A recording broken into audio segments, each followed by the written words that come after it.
Okay. Ha, welcome, RITO. Welcome to RoTalks.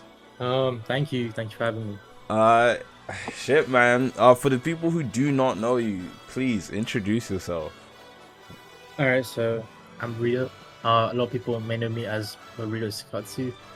I am mostly on Twitter, but recently, I have been going around the community a bit more and interacting with people. I'm a designer who works on front page games, if I was to name a few off the top of my head, like I've contributed to IBA and other games such as that. And that's mostly what I'm known for, a graphic design developer. Okay. That's wonderful. I do believe the first time we interacted, we kind of bumped heads. I'm pretty sure I blocked you, and Yeah. yeah, I don't even remember what that was about. Do you? Um, it was about like Deepwoken, something about Deepwoken. Otherwise, I Mm. don't remember. Yeah, no, I be blocking people, bruh. I ain't even gonna lie. I just saw some shit. I'm like, oh, niggas on some hate and shit. Let me just get him out of here. Like, Yeah, bro, you blocked some other people as well, and they've told me about it. I am not gonna lie. I've tried because I don't know. I guess back then I was still new to Twitter, but I feel like now I try my best not to argue people on Twitter because it be annoying as hell. I ain't gonna lie, going back and forth I, with people on Twitter. I think that's best though, because it's just a waste of time. It's a time sink to do that, and most of the time, like even if the points you make are valid, if people don't like you, then they'll just make like twist your points to make you look like an idiot, anyways. So it's just a True. complete waste of time. No, honestly, it's true. It's actually disgusting. But for moving on from that, um, I'm not gonna lie. I've been seeing you work on some like crazy stuff. I mean, you do graphic design and stuff, right? But do you do like any like in-game development stuff? All right, so recently, the YB Arena did reach out to me. He Uh-huh. wanted me to learn how to code my UIs, which is something other designers don't really do in the community. I'm talking about that in the anime community. Yeah. I don't see too many others do that. So I am going to learn that. I have dabbled in a bit of particles, a bit of scripting, just to like try these things out. I do want to go more into scripting, just Hmm. because it would be really cool if I could make my designs and also script them, because most of the time UI developers and front-end developers butt heads, like almost all the time actually. So if I'm both, then there won't be any heads to butt.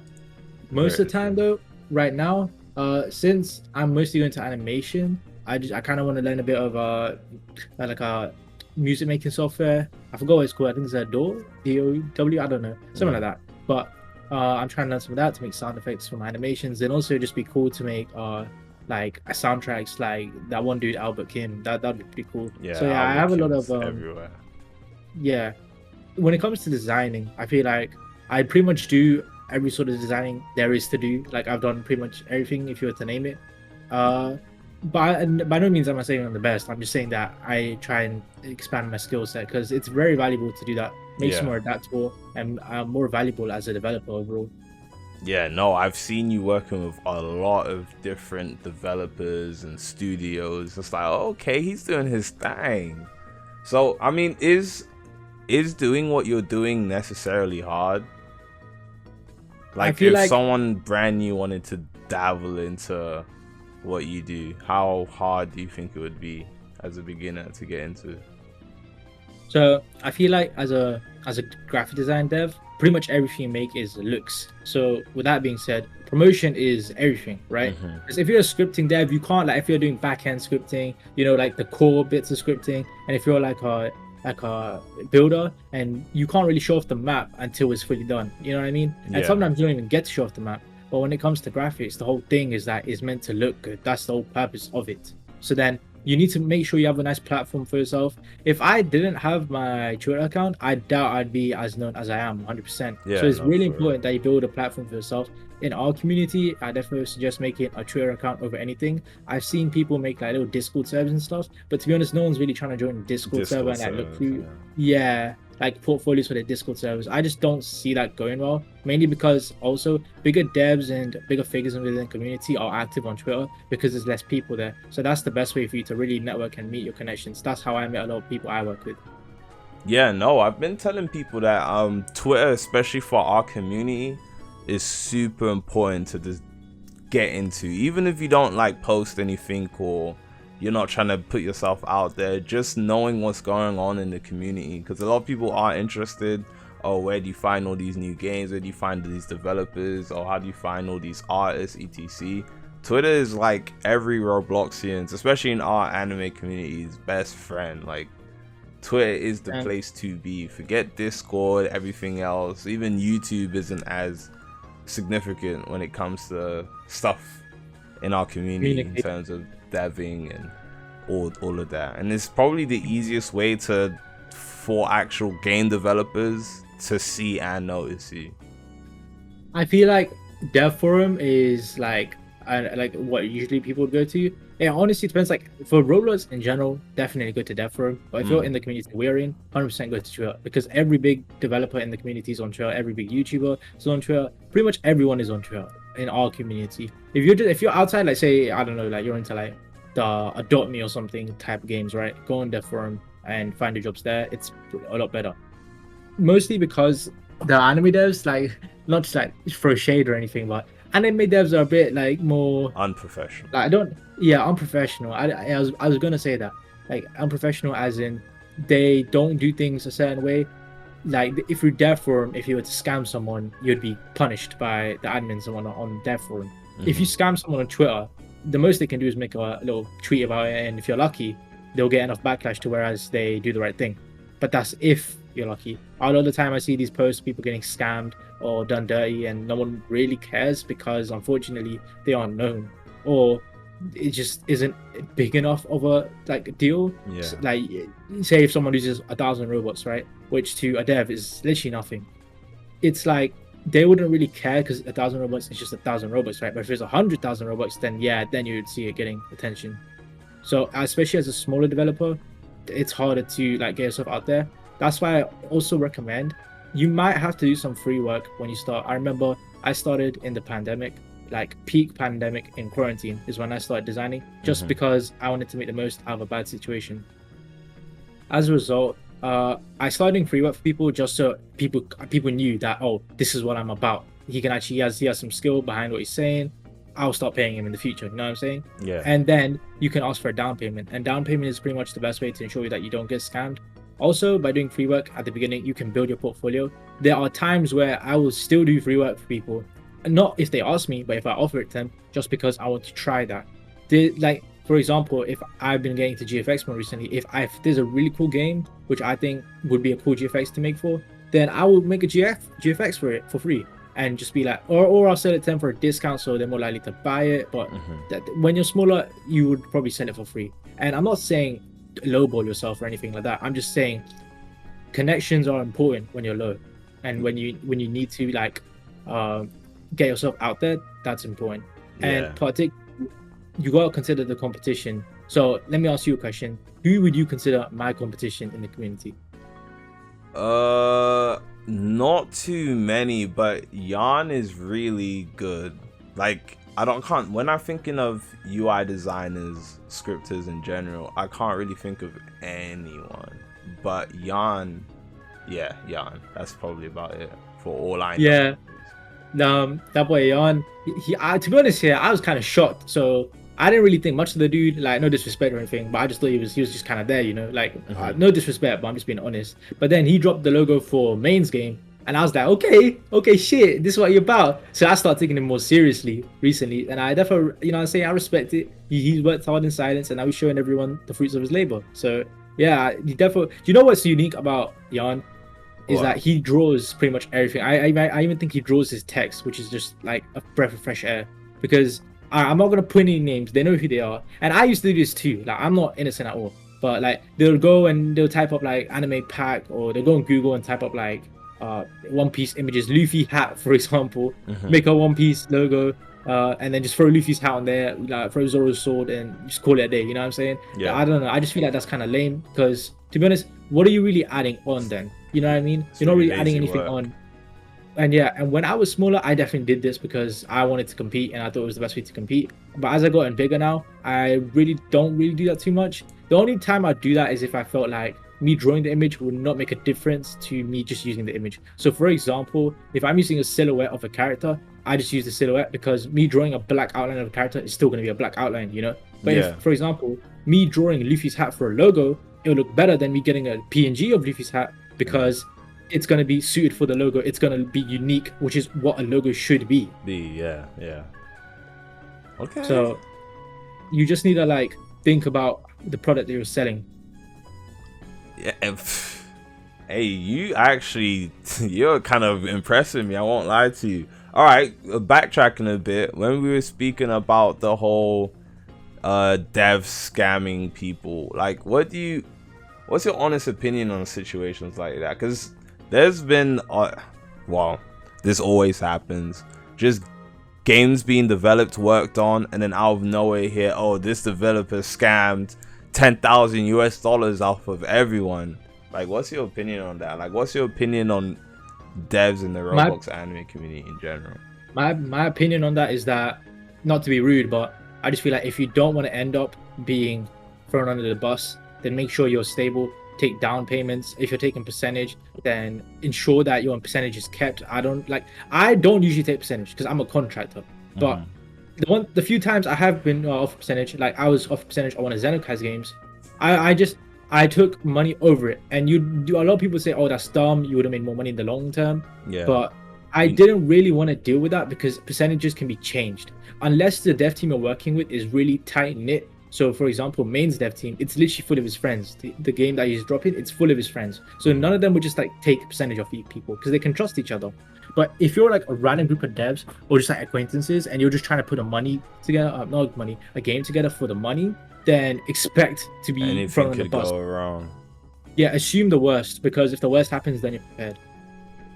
I mean, that's like so trash though. I feel like, all right, what is the point in taking everything and just running with it, when if you had stayed solid and just continued working on the game, in the long run you could have, because there's been like some really high potential games that have been like, oh, okay, this coming out is crazy, everyone's looking forward to it, and then you hear the next week, the developers or one of the developers scammed everyone, took shit, deleted shit, and ran off.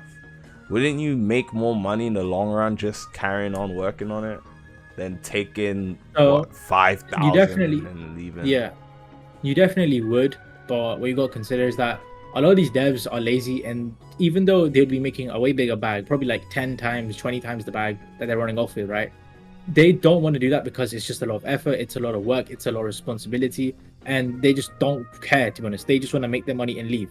If that means scamming their devs, then that means scamming their devs. A lot of these people are people who do not come back to the platform because they've ruined their name, and they're okay with that. So that's why they do it. Do you blame that on age? Because a lot of, especially in our community, a lot of these Roblox developers are young.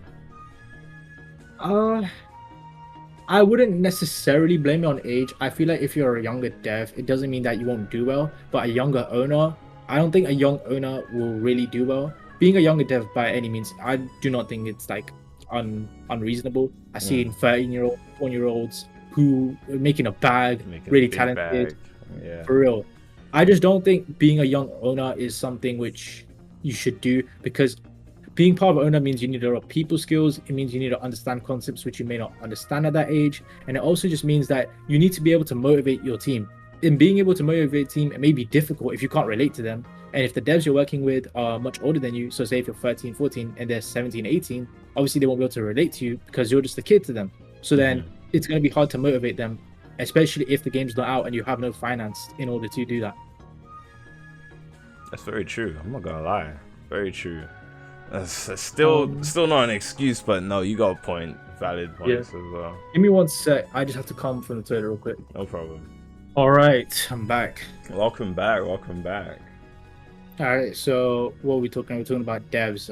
Were you asking something?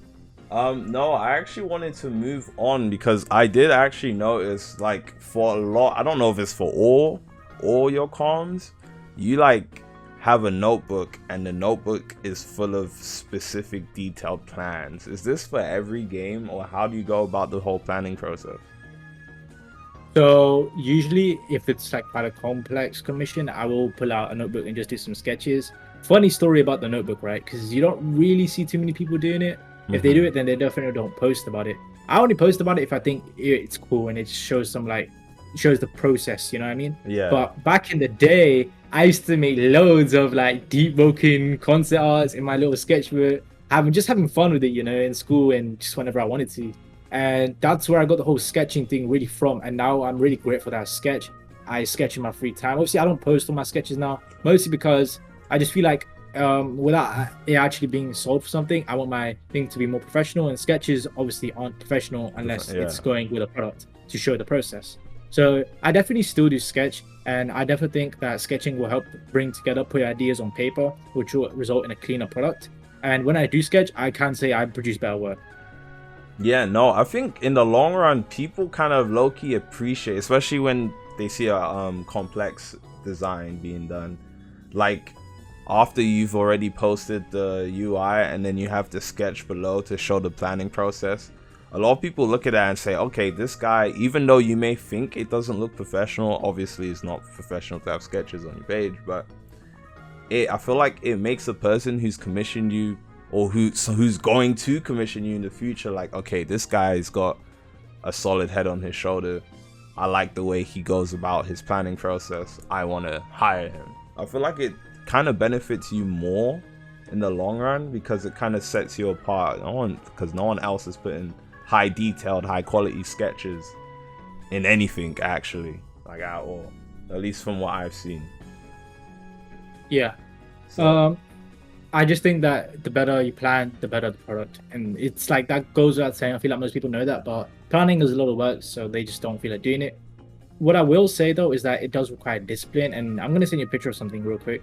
I have this website called Microsoft To Do, and that's actually how I plan all my commissions. So the way that I do is I split it up into 3 categories: do, decide, and delegate. So say if I finish a commission and I'm waiting for someone to pay me, I will put their name in the delegate section, so I know I won't forget for them to pay me. Or if I'm waiting on them to give me something like files or something like that, I just leave it there.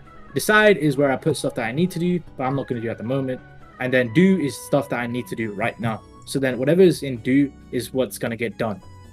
And I feel like that's a really good way to sort out your commissions if that's what you're trying to do, or even just work in general. Because if you just have one big to-do list, it's like, where do I even start? Yeah, I don't know what to do. Like, say if like one thing gets put on pause, then it's just like you don't know what to do. it can get confusing. For a while.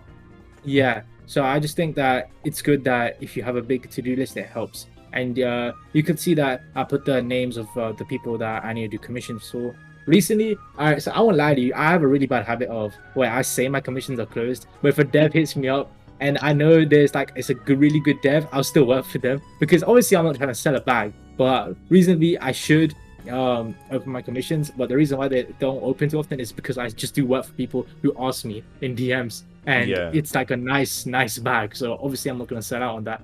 But I should reasonably open my commissions probably in the next 2 weeks. That's fair. It's pretty understandable. And if you had it continuously open anyways, sometimes you might get an influx of just commissions that you can't work on at the moment, or just have too much on your plate anyways. So you did what you 100%. Need to do. I ain't gonna lie, I'm genuinely impressed looking into this. I just feel like out of all like the graphic design devs in the community, I've gotten the most feedback that I deliver the fastest, and that I deliver like good quality the fastest. I'm not saying I deliver the best quality, but when it comes to speed, I'm that guy right now. Yeah, and I feel like that's mostly because my competition doesn't really discipline themselves, and like I won't even say I'm an extremely disciplined individual. I just say that I'm organized, and organization is key.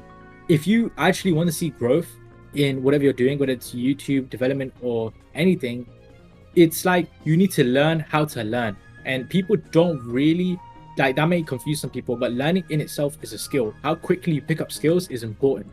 So by learning how to learn, you can find loads of YouTube videos on this online, but learning how to learn is like finding the way which breaks down the process the best for you to understand. Because you can watch these tutorials online, and you can do this and you can do that, but it may not help you. So of course you may not know how you want to learn straight away, but that's just something you got to experiment with. And that's what getting better means. getting better is like figuring out how to do stuff your way, so then you're the best at it. Because like, how many scripters are there, right? There's 1,000 scripters, probably like more than 1,000, right? But then there's top ones like I don't know, like Ragusa, Snakeball, and all these people, and that's because they've been doing it so long that they've learned the way to script better than the other people, even though they all know how to script, because they've learned how to learn it better, if that makes sense. Yeah. So you need to develop, and the way you develop learning how to learn is just keep learning skills. Learn tiny skills, learn big skills. It's like just learn skills, and a skill doesn't have to be something that you can give people to buy. It can just be like talking to people, or it can just be like, I don't know, promoting a game, or networking, whatever you want to do. Being a moderator is, you can even consider a skill. So it's just about being proactive. Honestly, a lot of people like to think, but they don't like to do, and they overthink, and then they do much less than they've thought about doing, and then they'll beat themselves up about it because they haven't got everything done that they wanted to get done, but they're not setting reasonable goals for themselves. I feel like another factor to that is people are scared to fail, and that is a big major setback. I feel like if you're afraid to fail, you're not going to get far, or you got to be able to, all right, you know, you did something bad, or you made a mistake, or just look shit in general, and you got to be able to take that and learn from it. You got to learn from your mistakes. You know what it is, bro? One of my friends told me this the other day, right? Where I was playing basketball, and one of my friends, Timbo, he was like to me, yeah, you're not good right now, but you got to fail, and you win by failing. If you don't fail, you'll never win, is what he told me. And, you know, he was speaking facts, because you think about it, like, a lot of the times it is trial and error. There's been so many commissions which I either deleted because they went up to par, or I didn't manage to sell because the dude just didn't want them anymore, or anything like that, and I just had to just leave it there, because what can I do? I can't force him to pay me, and I can't force him to take the product. And that's why you should definitely take down payment once you get bigger. It's hard to take down payment when you're smaller, although I would definitely recommend it. But if you can't get it, then just try and like do a background check on everyone you work for, see if they have any socials, see their mutuals and whatnot. And yeah, and once you gain enough reputation as a developer, you could meet other developers in like communities such as like Roblox developing communities. I know for the anime community, there's two big ones. There's Anime Alliance, which is owned by one of my friends, Robo, and then there's another one called Uni, which I was in, but then it got like raided or something, so I just did not join the new one. But Uni is also pretty chill, and Anime Alliance is more like OGs, and Uni is more like new gen devs. So yeah. It's like you want to get into these places, you want to be proactive, you want to look for places where you can relate to other people. Because then if you have other people that you can talk to common interests about, that's how you actually build a relationship, build like a connection to talk to them about. And that's what also builds a strong development team. Very true. The W advice. One thing I do want to quickly touch on is what was it again? Customer satisfaction. Because I'm not gonna lie, right? There's been a lot of times, not now, it doesn't usually happen now, but more in the past. Because I know YouTubers, especially us, we're always in constant search of people who can just like make good thumbnails. And not even just that, I'm pretty sure developers have similar situations, looking for good UI designers for a decent price, etc. And you'll see someone and you know what I'm saying, you hire them and you get the shit back and you're just like, I ain't even feeling it. More time, I know if I'm not feeling something, I won't even really say anything. I'll just take it and pay. Because I don't really I don't know, I've always felt bad for asking for revisions. It'd be like, oh, okay, you gave me this, I'm not really feeling it, but I don't want to be like, okay, I'm not liking this, can you change this? I don't know, I feel guilty. A part of me doesn't like doing that. So I'll just take it and pay him and shut the fuck up. But I'll never hire that nigga again. Whereas oh yeah, go on, sorry. No, I was just gonna say, whereas like more recently, you know, I started finding people who, you know, I actually like their work, and I don't know, I feel like I'm not afraid to ask for revisions with the people I work with now. And then it's like, oh, okay, even if I do ask for the revision, it comes out really good, and then it's like, okay, I'm definitely hiring you next month type shit. So I feel like, and then word of mouth goes around like that too, because I feel a lot of, especially for YouTubers, a lot of people like, oh, where you get that thumbnail from, who made that, and you know, that's just when you start telling people, yeah, it was this guy and blah blah blah. So working hard on people's shit really does pay off, because your name will get out there for sure. Yeah, Okay, so when it comes to customer satisfaction, I often think that it really depends on the communication between the individual and the creator. So I'll send you an example, obviously not to flame anyone, but SEIKATSU wanted the thumbnail, like just to test it, right? So he Yeah. gave me like a render and he told me just make a generic Demon Slayer thumbnail, right? So I was like, cool.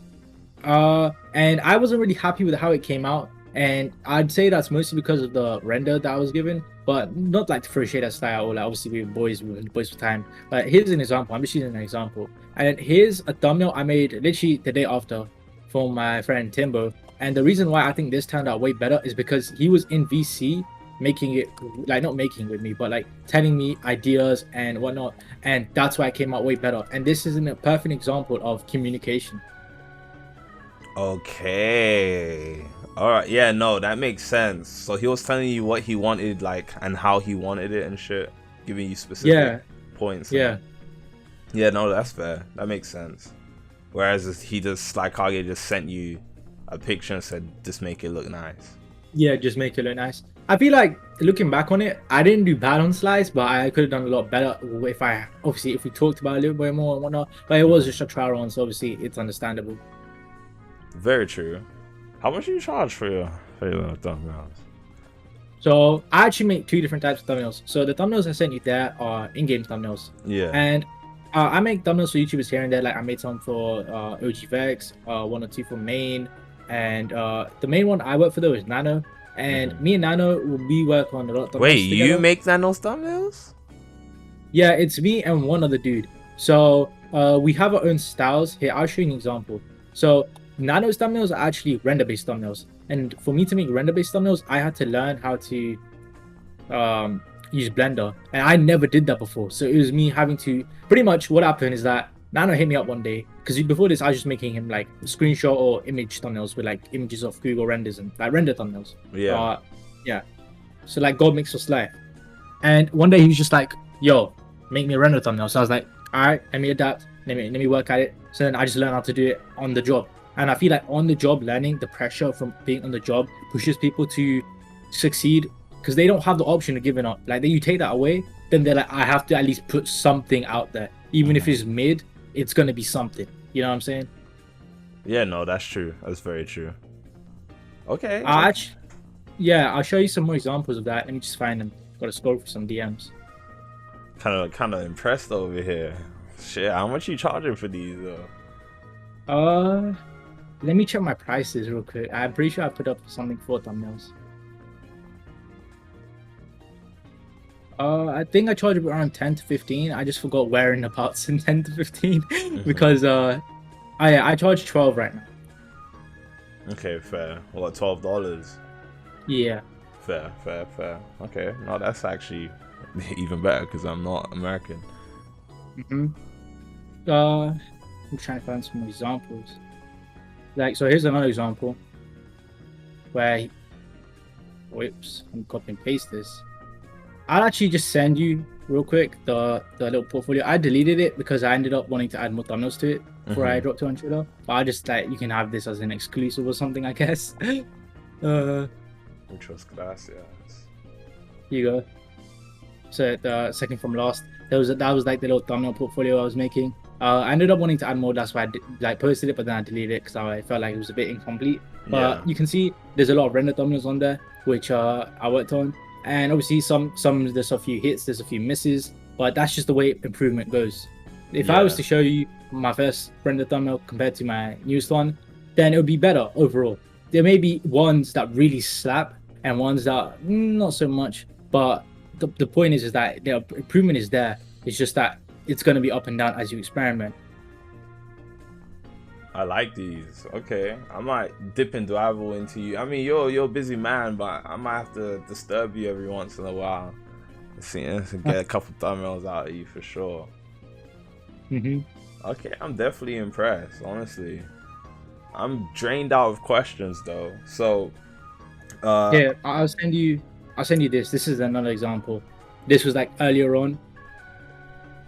Ooh. So this was when I was just starting to do it. You can see there's like some image ones. Yeah. So then the Deepwoken one is a screenshot one. Then you got the JoJo's ones, which are like images, the Batman, Spider-Man, and Uchi one are all renders. So you can see, you want to be diverse. You want to learn loads of different things. I put a real key on diversity because especially as a graphic designer, you want to get eyes on you. That's the main thing. You want people to look at your work. And that's why by appealing to a wider demographic, by offering loads of services, it will help you gain the connections that you need. For example, I also make YouTube banners, and I literally just wanted to make these for fun. So I proceeded to make these for fun. I sold one to Nano, and then I made the rest for my friends. And I was like, cool. That's an example of me doing free work. And it's like, I do it so I can provide a skill for myself and develop something. And I did actually end up selling one because he liked how the other ones turned out. God damn. Okay. Shit, I'm not following that. That's it. Alright. I like these. I like these for sure. No, I'm definitely gonna end the podcast here because I don't need you to give away too many gems right now. But Rio, I genuinely appreciate you for coming on, for having me. Well, I'm having you, but no homo. Yeah. Appreciate you for sliding on the podcast. Anything you want to say to the people then before we cut the cameras? See you guys around. If you are trying to design, then I'll enjoy competing with you. That's how it is. That's the game, bro.